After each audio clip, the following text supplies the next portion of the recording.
প্রতিষ্ঠা করাই আমার জীবনের একমাত্র যজ্ঞ হয়ে উঠুক।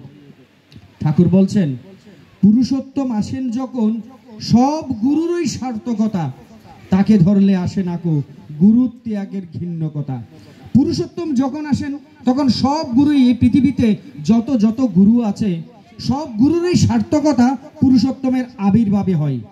তাই আমরা যারা তাকে পেয়েছি আমরা ভাগ্যবান, কিন্তু আমরা নিজেরা তাকে যুক্ত হয়ে ভাগ্যবান হতে পেরেছি, কিন্তু তার কর্ম করে সে ভাগ্যটা অর্জন করতে পারেনি।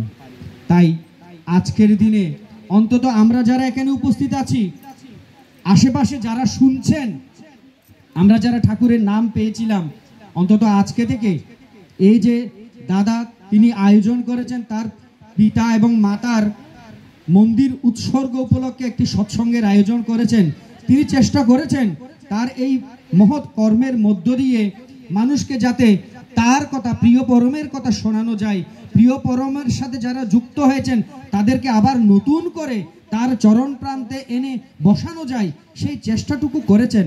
এখন শুধু বাকি যে তারই আহ্বান, সদ্গুরুর শরণাপন্ন হও, সৎনাম মনন করো, সৎসঙ্গের আশ্রয় গ্রহণ করো। আমি নিশ্চিত করে বলছি তোমাকে আর তোমার উন্নয়নের জন্য ভাবতে হবে না।